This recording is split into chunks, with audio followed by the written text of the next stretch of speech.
अच्छा भाई, आज के टॉपिक के लिहाज से हमने वेव्स जो है वो स्टार्ट करना है, क्योंकि एसएचएम मतलब सिंपल हार्मोनिक मोशन और उससे रिलेटेड चीजें हम लास्ट टाइम क्लास में डिस्कस कर चुके थे। ठीक है, आज स्टार्ट करें बेसिक वेव्स से। अब देखिए, वेव्स में फॉर्मूलाज वाला काम जो है वो थोड़ा कम है और कॉन्सेप्चुअल काम जो है वो वेव्स में थोड़ा सा ज्यादा है। ठीक है, अब देखिए, अभी जिन वेव्स की हम यहाँ पे बात कर रहे हैं ये सिंपल वेव्स या मैकेनिकल वेव्स कहलाती हैं। वरना अगर वेव्स की बात की जाए तो हम कहते हैं ये वेव्स तो दो तरह की होती हैं। एक तो इलेक्ट्रोमैग्नेटिक वेव्स होती हैं, मतलब लाइट, हम लाइट की बात ही नहीं कर रहे अभी। हम सिंपल वाली वेव्स मतलब मैकेनिकल वेव या सिंपल वेव्स को यहाँ पे डिस्कस कर रहे हैं।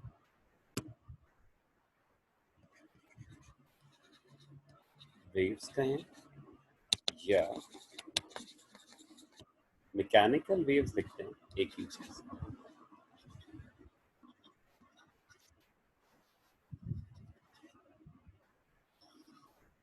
अब देखिए, वेव्स या मैकेनिकल वेव्स को डिफाइन करने के जो पर्टिकुलर मेथड्स हैं, मैं डेफिनेशन लिखवा नहीं रहा, तो डेफिनेशन याद दिला रहा हूँ कि भाई फर्स्ट डेफिनेशन क्या थी। फर्स्ट डेफिनेशन क्या थी? The path of energy transference is called as wave. मतलब वो ट्रैक जिस ट्रैक से एनर्जी का ट्रांसफर हो रहा है, जिस ट्रैक से एनर्जी गुजरती है, ये ट्रैक बेसिकली जो है वो वेव कहलाता है।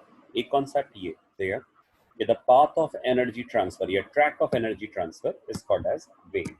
पहली डेफिनेशन तो ये। सेकंड डेफिनेशन में जो कॉन्सेप्ट दिया गया, तो सेकंड डेफिनेशन वाला कॉन्सेप्ट क्या था, याद दिलाता हूँ, गौर से सुनिएगा। The disturbance produced in a medium, the disturbance produced in a medium by the application of an external force। किसी भी मीडियम पे अगर एक्सटर्नल फोर्स लगे और कुछ डिस्टरबेंस आ जाए, तो ये डिस्टरबेंस दरअसल जो है वो वेव कहलाती है। जैसे फॉर एग्जांपल, अगर कहीं पे पानी स्टैटिक है और स्टैटिक पानी, रुका हुआ पानी, आपसे देखा नहीं गया, आपने इसके अंदर कोई पत्थर गिरा दिया, तो भाई एक्सटर्नल फोर्स लगी ना, इसकी वजह से क्या हुआ, पानी के अंदर कुछ डिस्टरबेंस जो है वो डेवलप होनी शुरू हो। ये डिस्टरबेंस क्या है? ये बेसिकली वेव है। या फिर अगर कोई स्ट्रिप थी, मेटल की स्ट्रिप है, और ये मेटल की स्ट्रिप अब यहाँ पे वाइब्रेट कर रही है, ठीक है। अगर मेटल की स्ट्रिप वाइब्रेट भी करती है तो फॉरवर्ड एंड बैकवर्ड मूवमेंट से क्या होता है, कहीं पे एयर की डेंसिटी जो है वो बढ़ जाती है और कहीं पे एयर की डेंसिटी जो है वो नॉर्मली यहाँ पे कम हो जाती है। मतलब हाई डेंसिटी और लो डेंसिटी पोर्शन बनता है, मतलब डिस्टर्बेंस आ रही है ना। ये डिस्टर्बेंस क्या है? ये डिस्टर्बेंस भी दरअसल वेव है। तो किसी भी मीडियम में, सेकंड डेफिनेशन के अकॉर्डिंग, किसी भी मीडियम में डेवलप होने वाली डिस्टर्बेंस, डेवलप होने वाली डेंसिटी की डिस्टर्बेंस या फिर सिंपली मॉलिक्यूल्स की डिस्टर्बेंस, इसको दरअसल वेव का नाम दिया जा सकता है, ठीक है। और जो थर्ड डेफिनेशन थी, वो थर्ड डेफिनेशन क्या थी? थर्ड डेफिनेशन में जनरल कॉन्सेप्ट क्या दिया गया, उसमें बताया गया कि the media by which, the media, media का मतलब क्या होता है? Track. The media by which energy can transfer from one point two another without any actual movement of particle, without any actual movement of particles। मतलब एक media है, media का मतलब ट्रैक है, पाथ है, रास्ता है, जिसमें एनर्जी ट्रेवल करती है, और एनर्जी जब ट्रेवल कर रही है, एनर्जी ट्रांसफर हो रही है from one point two another. Energy transfer अगर एक पॉइंट से दूसरे पॉइंट तक नॉर्मली हो रहा है तो विदाउट एनी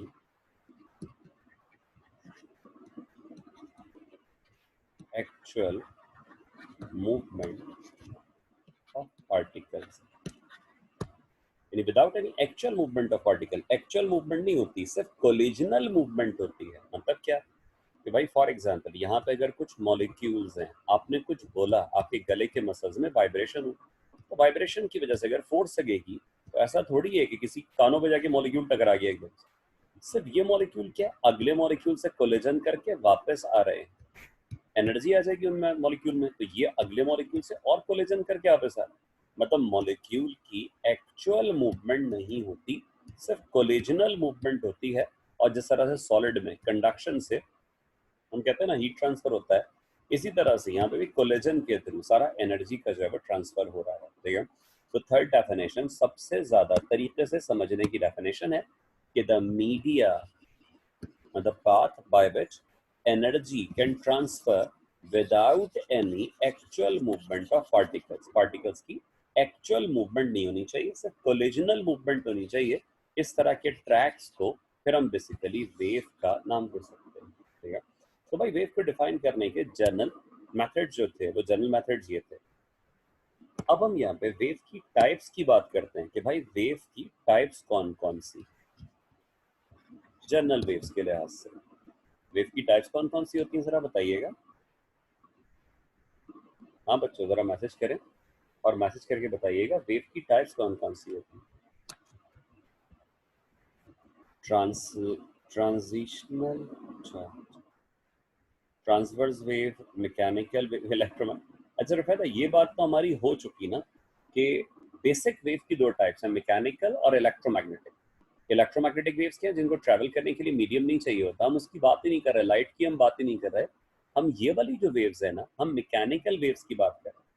अच्छा सादिया ने आंसर दिया कि लॉन्गिट्यूडनल एंड ट्रांसवर्स, ठीक है।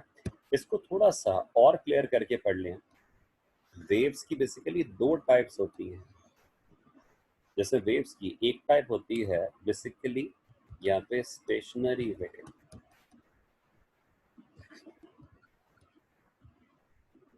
या फिर इसको स्टैंडिंग वेव भी कहते हैं। स्टैंडिंग वेव, स्टेशनरी या स्टैंडिंग वेव, ठीक है। और सेकंड कहलाती है basically travelling wave. Stationary wave के बारे में कहा जाता है कि seems to be stationary but there every particle is moving with a different amplitude, seems to be stationery.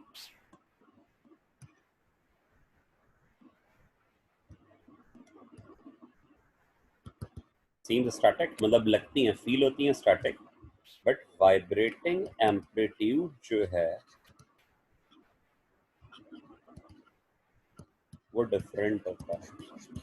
ऐसा कैसे पॉसिबल है वो भी हम डिस्कस करेंगे, बट एप्टीट्यूड टेस्ट के लिहाज से ये चीज याद रखिएगा कि सीम्स टू बी स्टैटिक, लगती हैं रुकी हुई, but there every particle is moving with a different amplitude, vibrating amplitude of particles जो है वो डिफरेंट होता है। ऐसा किस तरह से है, फॉर एग्जाम्पल आपके पास यहाँ पे एक स्ट्रिंग है, स्ट्रिंग को आपने बांध दिया किसी सपोर्ट से और साथ साथ यहाँ पे एक मेटल की स्ट्रिप ला के लगा दी। ये बिल्कुल इस तरह की कंडीशन है जैसे फर्स्ट ईयर फिजिक्स में एक प्रैक्टिकल होता था, सेकेंड ईयर फिजिक्स का तो पता ही नहीं होगा ज़्यादातर लोगों को। फर्स्ट ईयर फिजिक्स का एक प्रैक्टिकल था वाइब्रोग्राफ का, Melde's apparatus, frequency of AC supply, जिसमें एक बॉक्स सा होता था, ठीक है।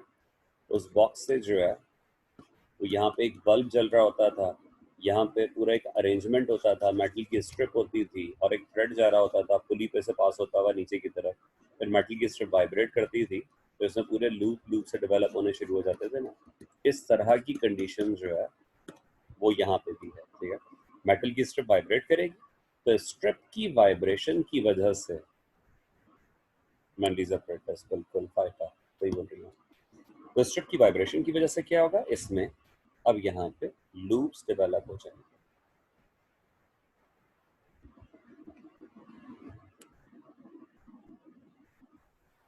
एक वेव ट्रैवल करके जाएगी, फिर वो सपोर्ट से हिट करके वापस आएगी और बेसिकली दो ट्रैवलिंग वेव्स के मिलने से ही स्टेशनरी वेव्स जो है डेवलप होती है, ठीक है। तो ट्रैवलिंग वेव्स के मिलने से ही स्टेशनरी वेव मतलब स्टैंडिंग वेव्स जो है वो हमेशा डेवलप होती है, ठीक है। अब यहाँ पे जब लूप बन जाते हैं ना तो लूप स्टैटिक लगता है, ऐसा नहीं लग रहा कि ये वाला लूप जो है वो राइट जा रहा है कि ये वाला लूप जो है वो लेफ्ट जा रहा है, मूवमेंट कुछ भी फील नहीं होती। मगर अगर आप वाइब्रेटिंग एम्पलीट्यूड के बारे में जरा सोचें तो भाई वाइब्रेटिंग एम्पलीट्यूड तो डिफरेंट ही होगा ना। बीच वाले मॉलिक्यूल ने ज्यादा एम्पलीट्यूड पे वाइब्रेट करा, बराबर वाले मॉलिक्यूल कम एम्पलीट्यूड पे, और बराबर वाले और भी कम एम्पलीट्यूड, यानी सारे मॉलिक्यूल्स का जो वाइब्रेटिंग एम्पलीट्यूड है वो वाइब्रेटिंग एम्पलीट्यूड क्या डिफरेंट है।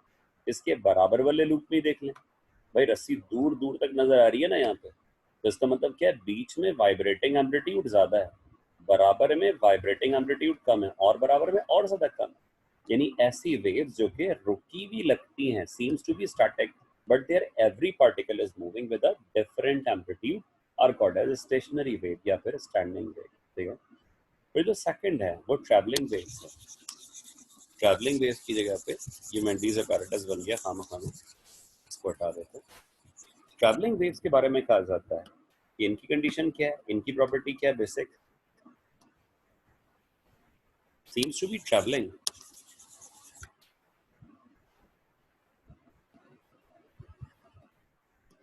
seems to be moving, traveling, dynamic, ठीक है, but vibrating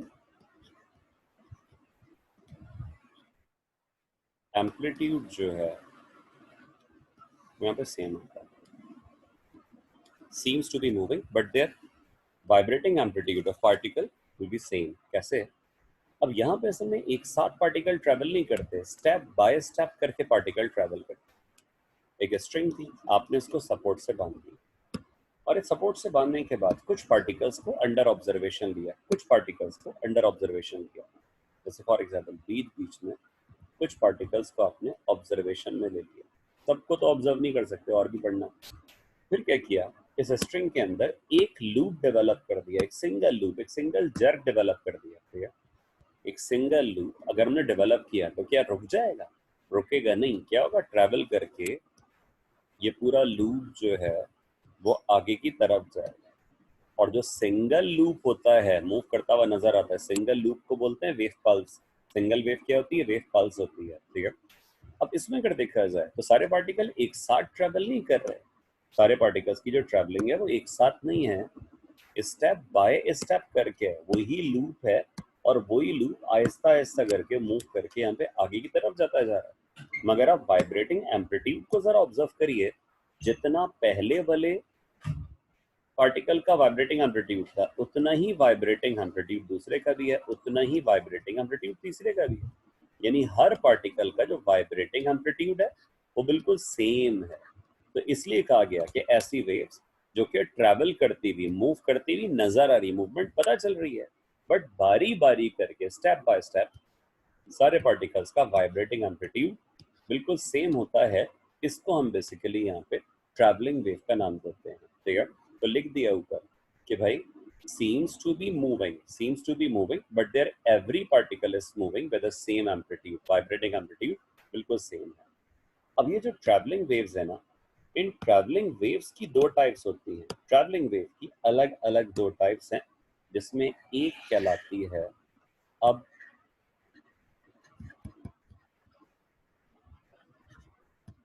लॉन्गिट्यूडनल वेव, और दूसरी कहलाती है बेसिकली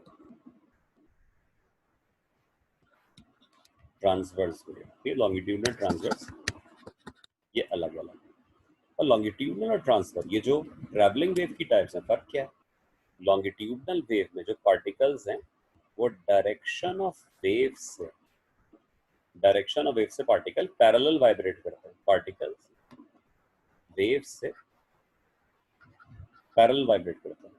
और ट्रांसवर्स वेव में जो पार्टिकल्स हैं वो वेव से पार्टिकल परपेंडिकुलर ट्रैवल करते हैं। ट्रैवल ये करते हैं, वाइब्रेट करते हैं। कैसे? याद दिला देता हूँ कंडीशन किस तरह की थी लॉन्गिट्यूडनल और ट्रांसवर्स की।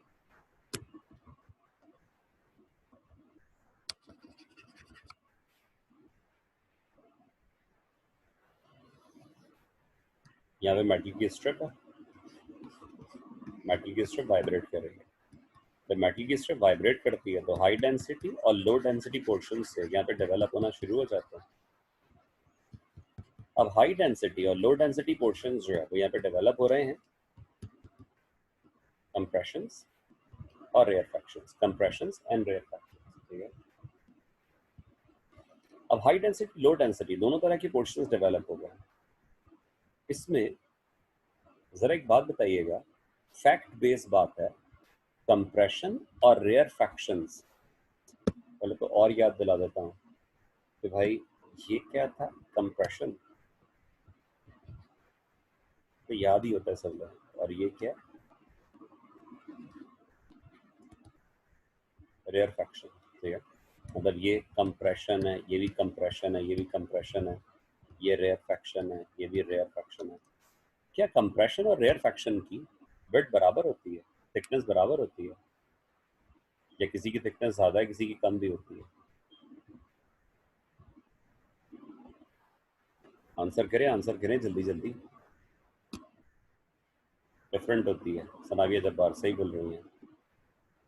अच्छा लाइबा आप बोल रही हैं बराबर होती है। ये समीर साहब सही बोल रहे हैं, डिफरेंट होती है। किसकी थिकनेस ज्यादा होती है, किसकी थिकनेस कम होती है? सभी तारीख ऑपोजिट करते हैं इसको। थिकनेस ऑफ कंप्रेशन जो है वो कम होती है as compare to thickness of rarefaction. कहीं पे भी आप वेव बनी हुई देखेंगे ना, तो मॉलिक्यूल कंप्रेशन की वजह से कंप्रेशन की थिकनेस कम और रेयरफैक्शन की थिकनेस जो है वो हमेशा ज़्यादा है। कंप्रेशन की थिकनेस हमेशा कम होती है और रेयरफैक्शन की थिकनेस जो है वो हमेशा ज़्यादा होती है। अब इसमें अगर हम पार्टिकल्स की मूवमेंट देखें ना, बाकी सब छोड़ें, पार्टिकल्स मूवमेंट पे आ जाए, तो भाई पार्टिकल मूवमेंट में क्लियर पता चल रहा है कि पार्टिकल ट्रैवल करके आगे नहीं जा रहा है। वेव कैसे ट्रैवल करके जा रही है? ऐसे। वेव कैसे ऐसे ट्रैवल कर रही है, और पार्टिकल जो वाइब्रेट कर रहे हैं, जो कोलिजन कर रहे हैं, वो डायरेक्शन ऑफ वेव से पैरेलल इस तरह से कंटिन्यूसली जो है वो वाइब्रेट कर रहे हैं। तो इस तरह की वेव जिसमें पार्टिकल्स डायरेक्शन ऑफ वेव से पैरेलल वाइब्रेट करते हैं, ये कौन सी होती है? लॉन्गिट्यूडिनल वेव्स होती है। ठीक है। और अगर हम ट्रांसवर्स वेव की बात करें, तो भाई पानी स्टैटिक था, रुका हुआ पानी था, देखा नहीं कि आपने पत्थर गिराया।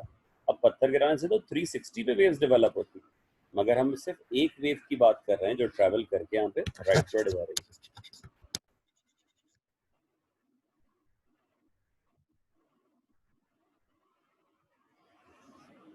अब वेव ट्रैवल करके ऐसे राइटवर्ड गई, यानी वेव की जो मूवमेंट का डायरेक्शन है, इस वाली वेव जिसको हम ऑब्जर्व कर रहे हैं, सिर्फ इस वेव की बात कर रहे हैं, इस वेव की मूवमेंट का डायरेक्शन क्या है? राइटवर्ड। मतलब एनर्जी ट्रैवल करके राइटवर्ड जा रही है। और पानी की सरफेस पे कभी कभार हम देखते हैं ना, कोई सूखा पत्ता है, फ्लोटर है, वेव ट्रैवल करके जा रही होती है, मगर सूखा पत्ता अप एंड डाउन अपनी जगह पे वाइब्रेट कर रहा होता है। तो ऐसी वेव जिसमें पार्टिकल डायरेक्शन ऑफ वेव से परपेंडिकुलर, मतलब 90 डिग्री पे वाइब्रेट कर रहे हो, इस तरह की वेव को बेसिकली यहाँ पे हम ट्रांसवर्स वेव का नाम दे सकते हैं। ट्रांसवर्स वेव में पता है हाई एनर्जी पोर्शन क्या होता है? क्रेस्ट। और लो एनर्जी पोर्शन जो है वो क्या होता है? Basically trough. High energy portion crest है और लो एनर्जी पोर्शन जो है वो इसका ट्रफ कहलाता है। ठीक है। इसी में साथ साथ वेव लेंथ भी है, क्योंकि जनरल टाइप्स तो यही थी। वेव लेंथ सिंबल क्या था? लैम्डा, याद रहता है हमेशा। ठीक है। वेव लेंथ होता क्या है? Distance between two consecutive similar points in a wave. Distance between two consecutive similar points in a wave. यानी हम कह सकते हैं कि भाई दो कंप्रेशंस का, तो सॉरी, दो क्रेस्ट का भी इंटरनल डिस्टेंस क्या है? Wave length. दो ट्रफ का भी इंटरनल डिस्टेंस क्या है? Basically wave length. ऐसे ही अगर कंप्रेशंस हैं, तो भाई दो कंप्रेशंस का भी इंटरनल डिस्टेंस क्या होता है? Wave length. या दो रेयर फ्रैक्शंस का भी इंटरनल डिस्टेंस क्या है? Wave length.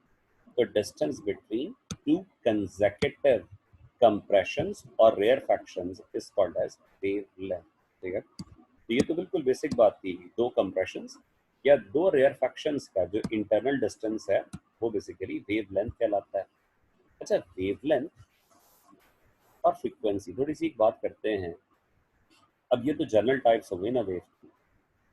एक वेव है, कोई भी वेव है, वो एक मीडियम से दूसरे मीडियम में जा रही है। यहाँ पे अलग मीडियम है, इधर जो है वो अलग मीडियम है। ठीक है। वेव की बेसिक जो है वो तीन प्रॉपर्टीज हैं according to v is equal to F lambda. v का मतलब क्या होता है? Speed of wave. f का मतलब फ्रीक्वेंसी। लैम्डा का मतलब क्या है? वेवलेंथ। ठीक है। अब यहाँ पे एक मीडियम ये है, दूसरा मीडियम ये है। ठीक है। एक वेव ट्रेवल करके एक मीडियम से दूसरे मीडियम में गई। एक वेव ट्रेवल करके एक मीडियम से दूसरे मीडियम में वेव चली गई। अगर वेव एक मीडियम से दूसरे मीडियम में ट्रेवल करके जा रही है, मैंने कुछ भी शो नहीं किया, शो कर दूंगा तो फिर पूछने वाली बात इसमें बचेगी नहीं। तो इसमें कौन कौन सी चीज़ें सेम रहेंगी और कौन सी चीज़ें चेंज हो जाएंगी? डिफरेंट मीडियम का मतलब डिफरेंट डेंसिटी हो सकती है, डिफरेंट टेम्परेचर हो सकता है, डिफरेंट प्रेशर हो सकता है। अलग तरह की एटमॉस्फेरिक कंडीशन वाली जो जगह है उसको हम मीडियम कह सकते हैं। कौन सी प्रॉपर्टी सेम रहेगी? शाबाश, बिल्कुल सही बताया। जिसने पहला आंसर जो है वो दिया, पहला सही आंसर दिया फरियारफ ने।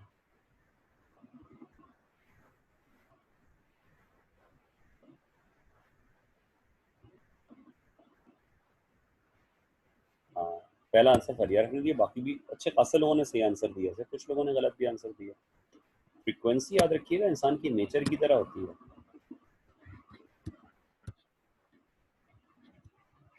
फ्रीक्वेंसी कभी चेंज नहीं होती। फ्रीक्वेंसी चेंज होगी ना तो सब कुछ बदल जाएगा। जैसे आप रूम के अंदर बैठे हुए हैं, बाहर से किसी ने आवाज दी, अब्बू ने आवाज दी, ठीक है, अगर आवाज की फ्रीक्वेंसी चेंज हो जाए ना तो आवाज एकदम से बारीक हो जाएगी। आपको ऐसा लगेगा अंदर यहाँ पे रूम में बैठ के अम्मी आवाज दे रही है, बाहर से आवाज अब्बू दे रहे होंगे, ऐसा तो नहीं होता, ठीक है। आप रूम में एसी चला के बैठे हुए हैं, अंदर का टेम्परेचर अलग है, बाहर का टेम्परेचर अलग है। आप यहाँ से बैठ के बाहर दरख्तों को देख रहे हैं तो आपको पिंक कलर के दरख्त नजर आते हैं कभी? पिंक कलर के उनके फूल नजर आ जाते हैं, मगर पिंक कलर के दरख्त नजर नहीं आते। इसका मतलब क्या है कि भाई अगर लाइट की फ्रीक्वेंसी चेंज हो गई ना तो कलर चेंज हो जाएगा। साउंड की फ्रीक्वेंसी चेंज हो गई तो पिच चेंज हो जाएगी, मगर ऐसा कुछ भी नहीं होता। तो फ्रीक्वेंसी वो वाहिद प्रॉपर्टी है जो कभी भी चेंज नहीं होती है, याद रखिएगा, ठीक है। स्पीड लाजमी सी बात है चेंज हो जाएगी, एंड वेवलेंथ भी जो है वो भी चेंज हो जाती है। वेवलेंथ एंड स्पीड ये दोनों जो है वो चेंज हो जाता है। फ्रीक्वेंसी कांस्टेंट है ना, और फार्मूला क्या है, v is equal to F lambda. Frequency का फैक्टर हो गया खत्म, मतलब वेलोसिटी और वेवलेंथ क्या होगा, डायरेक्टली प्रोपोर्शनल होगा। यानी कहीं पे भी अगर वेलोसिटी कम हो रही है तो वेवलेंथ भी कम हो जाएगी। जैसे यहाँ पे फॉर एग्जांपल वेलोसिटी थी किसी वेव की 300 मीटर पर सेकेंड, ये रेयरर था, ये डेंसर था। डेंसर मीडियम में आके वेलोसिटी कम हो गई, वेलोसिटी कम हो गई तकरीबन जो है वो 225 मीटर पर सेकंड तक वेलोसिटी कम हो रही है। तो वेवलेंथ भी क्या होगा, पहले के मुकाबले में कम हो जाएगी। पहले वेवलेंथ ज़्यादा थी और बाद में आके इसकी वेवलेंथ भी रिड्यूस हो जाएगी। तो वेवलेंथ भी पहले ज़्यादा और बाद में वेवलेंथ को क्या होना चाहिए, कम। तो वेलोसिटी और वेवलेंथ फिर दोनों एक दूसरे से डायरेक्टली प्रोपोर्शनल हो जाते हैं। अब यहाँ पे एक कंडीशन इस तरह की गिवन है हमारे पास, इसी टॉपिक से रिलेटेड बात कर रहे हैं फिलहाल।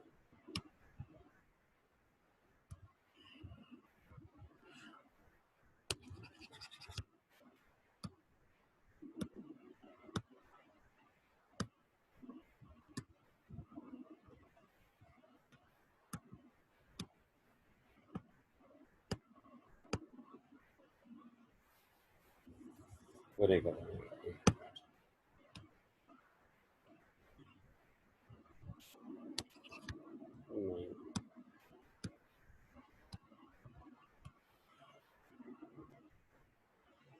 यहाँ पे हमारे पास एक रेजर्वॉयर है, ये पर एक टब ऐसे समझ लो,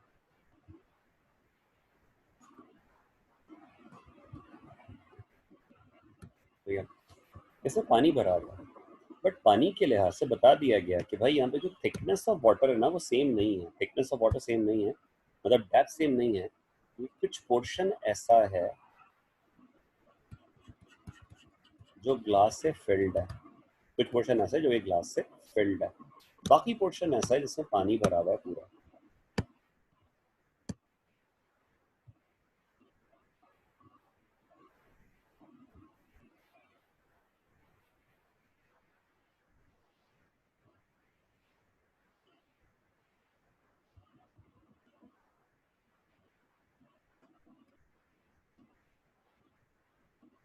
मतलब ये दो तरह के रीजन जो है हमारे पास डेवलप हो चुके हैं। एक रीजन ऐसा है जो कि डीप है और एक शैलो है। ये डीप वाला रीजन है, यहाँ पे डेप्थ ज्यादा है, और यहाँ पे जो डेप्थ थोड़ी कम है। तो ये वाला जो रीजन है ना, ब्लॉक नहीं हुआ हुआ रीजन, मगर ये जो है इसका शैलो रीजन है, ठीक है। अब याद रखिएगा कि डीप और शैलो के लिहाज से अगर कोई एमसीक्यू आता है ना, तो डीप जो है वो हमेशा रेयरर मीडियम कंसीडर किया जाता है,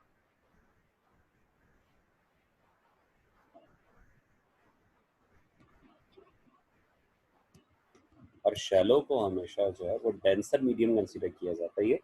याद रखने का तरीका बता रहा हूँ कि डीप जो है वो क्या रेयरर है, और शैलो जो है वो शैलो मीडियम क्या एक तरह से डेंसर मीडियम की तरह से है, ठीक है। अब इसमें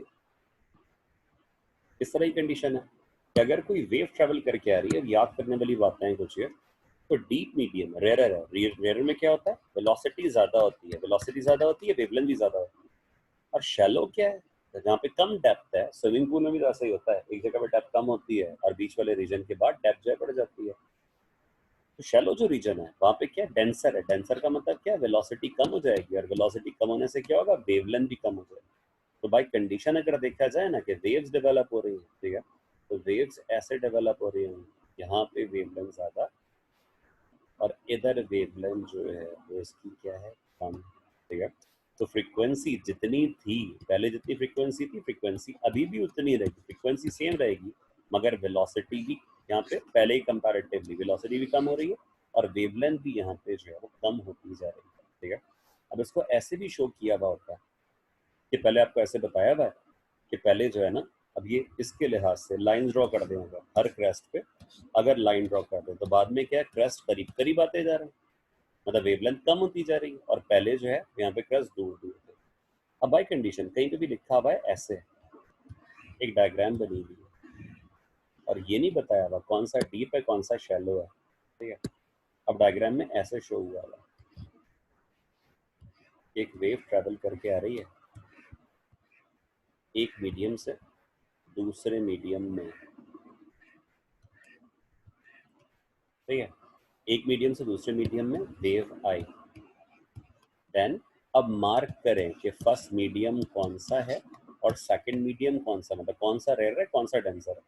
मतलब अगर इस चीज को आप सोचेंगे नहीं तो लाजमी सी बात है प्रॉब्लम होगा, मगर जब आपने बेसिक्स इसकी पढ़ी हुई है तो प्रॉब्लम होनी नहीं चाहिए कि भाई अगर वेव्स करीब करीब हैं तो इसका मतलब है कि यहाँ पे अगर शैलो और डीप के लिहाज से पूछा गया तो रीजन 1 और रीजन 2 में रीजन 1 जो है वो कौन सा वाला होना चाहिए, शैलो होना चाहिए, और रीजन 2 जो है वो रीजन 2 जो है वो कौन सा होना चाहिए, डीप वाला रीजन होना चाहिए। या रेयर डेंसर पूछा जाए तो वो भी बता सकते हैं कि रीजन 1 जो है वो क्या हो गया, यहाँ पे शैलो हो गया, रेयर हो गया, और रीजन 2 जो है वो यहाँ पे डीप रीजन जो है हमारे पास डेवलप हो रहा है, ठीक है।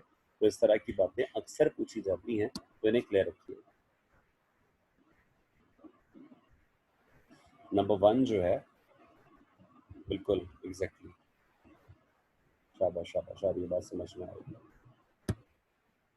तो डीप मीडियम जो है वो हमेशा रेयर कंसीडर किया जाएगा, और शैलो मीडियम जो है वो हमेशा डेंसर कंसीडर किया जाएगा। इसके अकॉर्डिंग आपको डायग्राम्स बनी हुई मिल सकती हैं, तो ये सारा काम जो है वो आपको आना चाहिए। अच्छा भाई, ये तो हम कुछ वेव से रिलेटेड जनरल चीज़ों को डिस्कस कर रहे थे।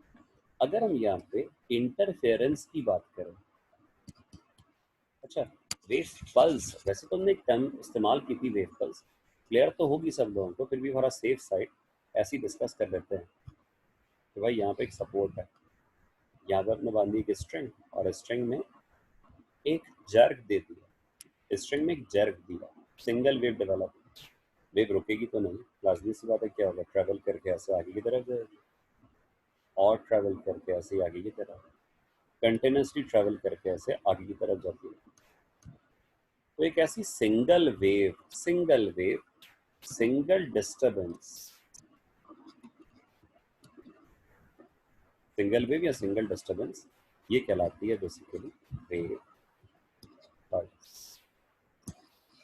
तो वेव पल्स का बेसिकली मतलब क्या है, क्या single wave which carries some energy from one point to another, ऐसी सिंगल वेव जो कि एनर्जी को एक पॉइंट से दूसरे पॉइंट तक सिंपली कैरी करे, एक जगह से दूसरी जगह तक लेके जाए, इसको बेसिकली वेव पल्स का नाम दिया जाता है। तो सिंगल वेव कहलाती है वेव पल्स। इसमें एक टॉपिक है इंटरफेरेंस का, और बड़ा सिंपल और बड़ा आसान सा टॉपिक है, और एमसीक्यूज भी अक्सर आते हैं इससे।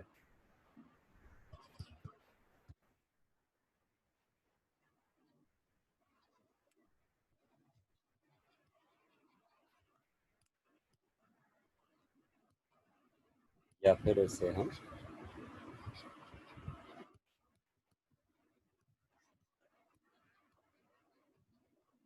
सुपर पोजिशन ऑफ वेव भी कह सकते हैं,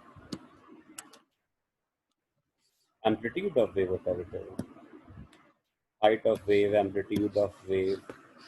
वेव ट्रैवल करके जा रही है तो मिडिल पोर्शन से वेव की हाइट भी कैलकुलेट कर सकते हैं। मिडिल पोर्शन से हाइट होती है और लोअर पोर्शन से एम्पलीट्यूड होता है। ये वाला एम्पलीट्यूड है और ये वाली हाइट है। पहले बात कर रहे थे इंटरफेरेंस या सुपर पोजिशन ऑफ वेव्स। दो तरह की सुपर पोजिशन है,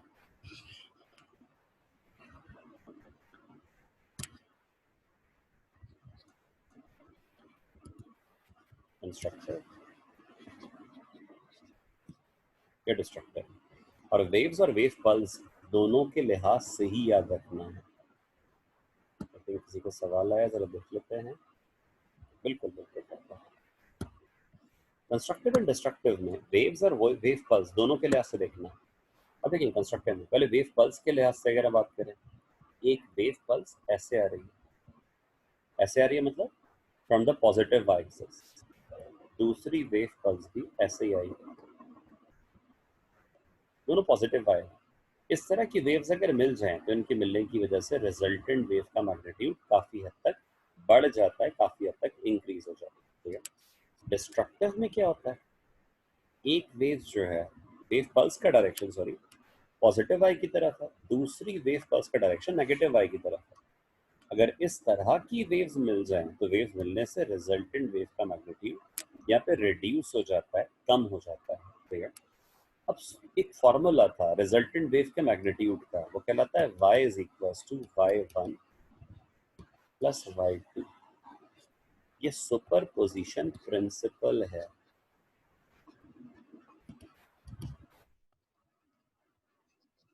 सुपर पोजिशन प्रिंसिपल कहलाता है ये, y is equals to y1 plus y2।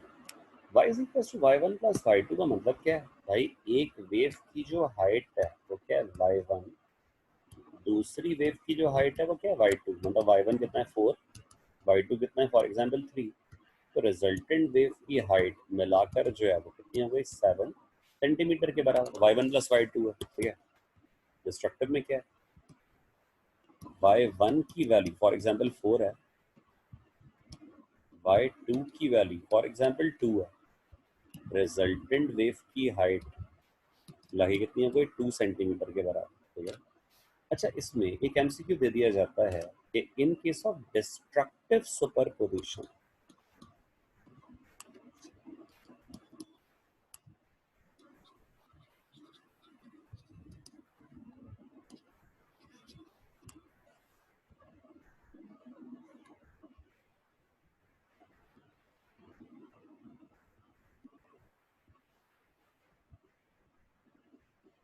In destructive superposition the magnitude या हाइट भी कह सकते हैं of resultant wave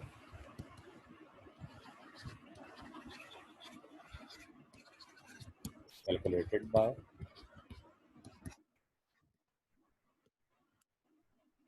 ये ऐसा एमसीक्यू है जिसमें लोग गलती कर देते हैं, इस वजह से इसे कंफर्म कर रहा हूँ।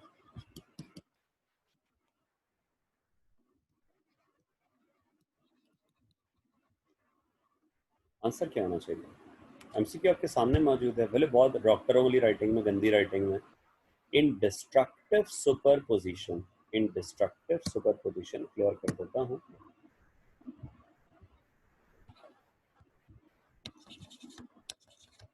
समझ में तो आप लोगों के आ गया है, मगर बाद में मसला ना हो इसलिए पूरा लिख देता हूँ इसको।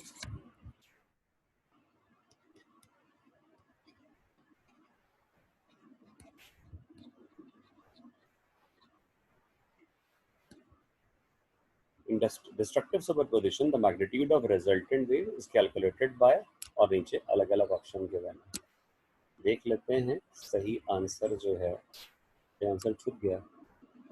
हाँ, देख लीजिए सही आंसर किसने दिया।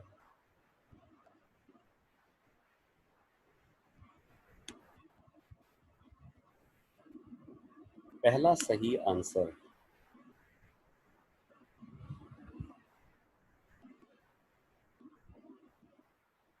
शानजा, आयशा शेख ने भी सही आंसर दिया, फायदा हैदर ने सही आंसर दिया। हाँ, शानजा का पहला आंसर सही था।